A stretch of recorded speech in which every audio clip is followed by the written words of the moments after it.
بسم اللہ الرحمن الرحیم۔ آج ہمارے جو بھائی ہیں یہاں پہ انہوں نے دعا کا پروگرام رکھا ہوا ہے۔ میں نے حافظ صاحب کی اجازت سے 1 منٹ صرف آپ سے بات کرنی تھی۔ کاروباری مراکز ہیں اور میں اکثر یہ کہتا ہوں کہ ہم جو مسلمان ہیں ہمیں کاروبار کے حوالے سے جو اصول ہیں، کاروبار کے مسلمانوں میں جو اصول ہونے چاہیے وہ ہمیں اپنانے چاہیے۔ ہمارے ہاں یہ آج کل جو ہم لوگ بہت زیادہ جو نا وہ پریشانی کا شکار ہیں، اس میں سب سے بڑا مسئلہ یہ ہے کہ ہم لوگ جو دینی، جو اسلامی اور جو میں یہ سمجھتا ہوں کہ کاروبار کے اصول ہیں ان سے ہم ہٹے ہوئے ہیں، جس میں آپ نے دیکھا ہوگا کہ عام طور پہ ناپ تول میں کمی ہے، اس میں اور بھی 2 نمبر چیزیں اور بے شمار اور ایسی چیزیں ہیں جس پہ ہمارے معاشرے میں یہ چیزیں عام ہیں۔ اور ہم لوگ، ہمارے ہاں ہوتا یہ ہے کہ جب رمضان کا سیزن، خصوصی طور پہ رمضان آنے والا ہے، میں بات اس لیے یہ کر رہا ہوں کہ رمضان میں ہم لوگ پوری دنیا میں جو غیر مسلم ہیں نا وہ بھی لگا دیتے ہیں اپنی اپنی دکانوں پہ، اپنے اپنے مارکیٹوں میں کہ جی رمضان کی جو نا وہ جو مسلمانوں کا ایک بڑا زبردست مہینہ ہے، ٹھیک ہے، اس میں ہم لوگ یہ ساری چیزیں سستی کر رہے ہیں۔ لیکن ہمارے ہاں، ہمارے معاشرے میں کیا ہو رہا ہے کہ جو ہی رمضان آتا ہے تو اس میں اتنا زبردست قسم کا جو نا وہ منافع خوری اور یہ جو ذخیرہ اندوزی ہے یہ انتہا پہ پہنچ جاتی ہے۔ ہم اپنے آپ کو کلیم کرتے ہیں مسلمان، اور ہم اس رمضان میں حرم میں جاتے ہیں، عمرہ ادا کرتے ہیں اور آگے حج کی بھی تیاری کر رہے ہوتے ہیں، اور کمائی ساری رمضان میں ہم نے کرنی ہے، اور رمضان میں ہم نے ریٹ بھی بڑھا دینا ہے، ذخیرہ اندوزی بھی، ہر چیز، ہر وہ عمل کرنا ہے۔ میں یہ سمجھتا ہوں کہ جو اللہ معافی دے کہ جو عذاب، جو پچھلی قوموں کے عذاب آئے ہیں وہ ان اعمال کی وجہ سے آئے تھے۔ تو میں آپ سب سے یہ کہوں گا کہ آج ہم یہاں پہ جتنے لوگ بیٹھے ہیں یہ ہم عہد کریں کہ رمضان میں ہم نے اس رمضان کو جو جس جگہ پہ ہے کاروبار کر رہا ہے تو ہمیں چاہیے کہ ہم لوگ رمضان میں، رمضان کے احترام میں ہم لوگ کاروبار میں جو نا وہ لوگوں کو منافع بھی دیں، لوگوں کو تھوڑا سا ریلیکسیشن دیں، تاکہ یہ جو مہنگائی کے دور میں جو نا لوگ سکھ کا سانس لے سکیں۔ میں آپ حافظ صاحب سے گزارش کروں گا کہ وہ آپ کے سامنے جو نا وہ دعا بھی کروائیں گے اور گزارشات بھی رکھیں گے۔ بہت شکریہ۔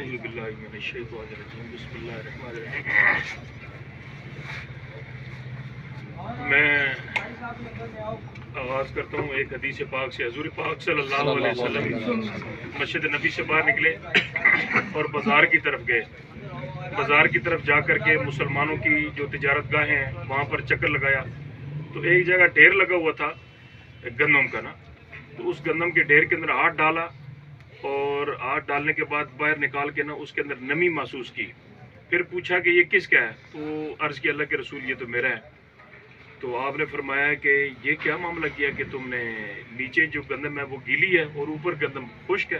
کیا کیا تم نے؟ تم نماز پڑھتے ہو، میرے پیچھے کھڑے ہوتے ہو، مسلمان کہلاتے ہو، اور یہ باتیں ساری سمجھانے کے بعد آپ نے 2 لفظی کلمات ارشاد فرمایا، من غشا، جس کسی نے ملاوٹ کی فلیس منا، وہ بے شک نماز میرے پیچھے پڑھے لیکن وہ میرا نہیں۔ بس میں زیادہ لمبا چوڑا آپ سے وہ نہیں کر سکتا۔ انہوں نے خلاصہ سارا وہ آپ سے عرض کر دیا۔ ظہیر بھائی بھی عرض کر رہے تھے کہ ہماری اصل پہچان زبان کی ستھرائی ہے۔ جس آدمی کی زبان ستھری ہو، کہنے میں جو الفاظ کہیں اسی کے مطابق بندہ وہ بات کرے، وہ جو مال شال جو بھی دینا ہے اس کے مطابق کرے۔